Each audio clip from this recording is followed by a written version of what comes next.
देखिए चुनाव से पहले ये फेंका गया एक और पत्ता है, तुरुप का इक्का है।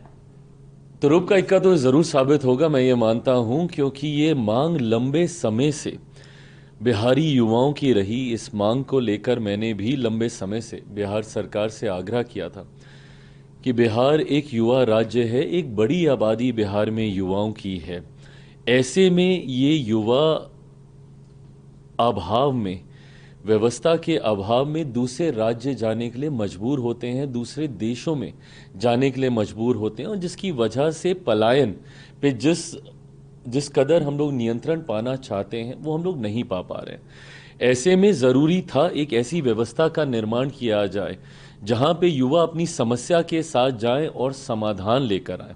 उसके लिए एक युवा आयोग का गठन हो। लंबे समय से लोक जनशक्ति पार्टी रामविलास की ये मांग रही। समय समय पर मैंने भी हर मन से इस विषय को उठाने का मैंने कार्य किया। मुख्यमंत्री जी से लिखित रूप में, मौखिक तौर पर मुलाकातों के दौरान हमेशा मैंने उनसे ये आग्रह किया। सर्वप्रथम मैं अपनी तरफ से, मेरी पार्टी लोक जनशक्ति पार्टी रामविलास की तरफ से मुख्यमंत्री नीतीश कुमार जी को हृदय से आभार देता हूं और उनका हृदय से धन्यवाद करता हूं कि बिहारी युवाओं की इस मांग को उन्होंने सम्मान देने का कार्य किया।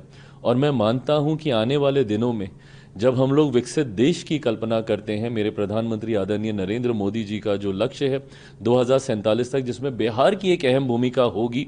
जब बिहार विकसित होगा तभी देश विकसित होगा, और उस विकसित बिहार के निर्माण में इस युवा आयोग की, बिहार युवा आयोग की एक अहम भूमिका होने जा रही है।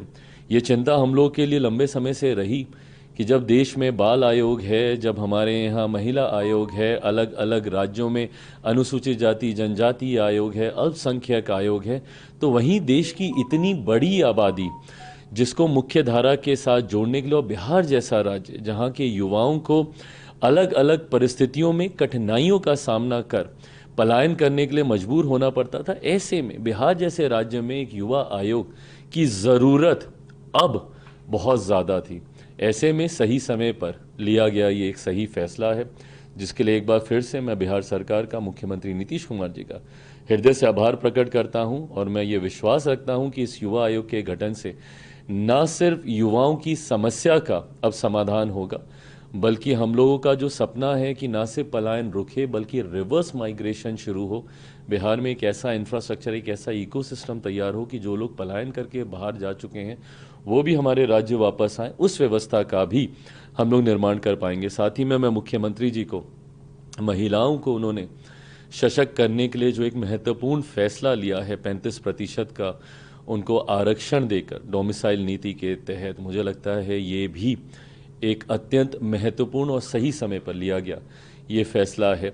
न सिर्फ ये महिलाओं को और ज़्यादा सशक्त करेगा, और इस बात में कतई कोई संकोच नहीं है, कोई दो राय नहीं हो सकती कि मुख्यमंत्री नीतीश कुमार जी ने हमेशा से महिलाओं को प्राथमिकता देते हुए उनको मुख्य धारा के साथ जोड़ने के लिए हर संभव वो फैसला लिया है। भले पंचायतों में उनको अधिकार देने की बात हो, अलग अलग व्यवस्था में उनको आरक्षण के तहत उनको इनकॉर्पोरेट करने की बात हो, और आज वाला जो फैसला है इसमें भी महिलाओं को आगे बढ़ने का, मुख्य धारा के साथ जुड़ने का एक मजबूत अवसर मिलेगा, ये मैं मानता हूँ। एक बार फिर से बिहार सरकार का, मुख्यमंत्री नीतीश कुमार जी का हृदय से आभार।